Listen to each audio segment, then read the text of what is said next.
We'll ask all members to take their seats, and this hearing will come to order. Today we meet to discuss the situation in Haiti.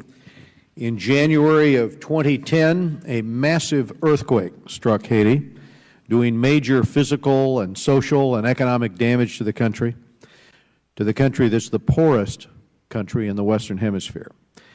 It was a devastating blow to a nation already struggling from centuries of violent repression, struggling from endemic corruption and from extreme poverty. The international community, led by the U.S., rapidly organized an unprecedented humanitarian response. International donors pledged $13 billion to support immediate relief and recovery. Private charities also provided another $3 billion. And that year, Congress approved $1 billion in appropriation for Haiti, of which $651 million was provided to the Agency for International Development to support post-earthquake reconstruction. Now it's 3 years later, and the results are not impressive. Of the 2 million Haitians impacted by the earthquake, an estimated 320,000 remain in squalid displacement camps.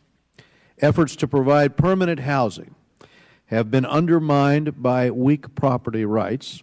Unemployment is very high. Corruption, again, is rampant. The business climate is very poor. Under the leadership of Chairman Emeritus Ross Leitonen, the Government Accountability Office was tasked with studying USAID's efforts, and in particular, this committee was concerned about shelter projects and the development of the Caracol Industrial Park in the northern part of the country. As we will hear today, the GAO, unfortunately, has found that these programs have been slowly implemented, more costly than planned, of questionable lasting import. While much has been promised, little has been effectively delivered. Following this discouraging report, the ranking member and I sent a bipartisan delegation of committee staff to Haiti to review the GAO's findings. And they were left asking some basic questions, and those questions are: why does USAID still lack an engineer for the proposed port in the Caracol Industrial Park? Question one. Question two, why did the U.S.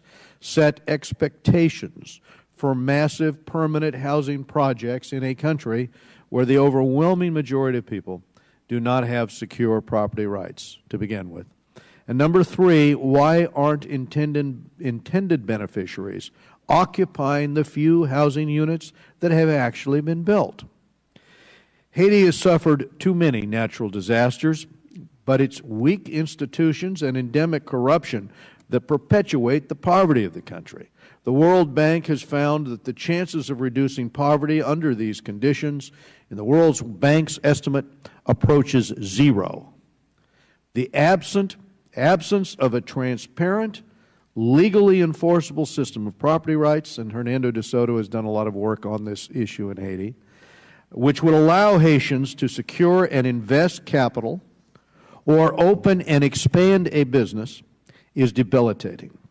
Without these basics, no level of assistance would put Haiti on the right economic path. The Haitian government's failure to hold long-delayed elections is also troubling. Fully one-third of the Senate in Haiti remains vacant, making a quorum difficult. Even worse, without elections, the President may end up governing by decree.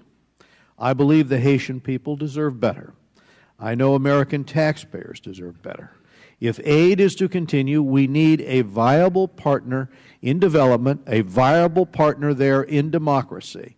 And our ranking member, Elliot Engel, was instrumental in bringing this hearing together and also in helping organize the focus on Haiti. And I'm now going to turn to him for his opening remarks.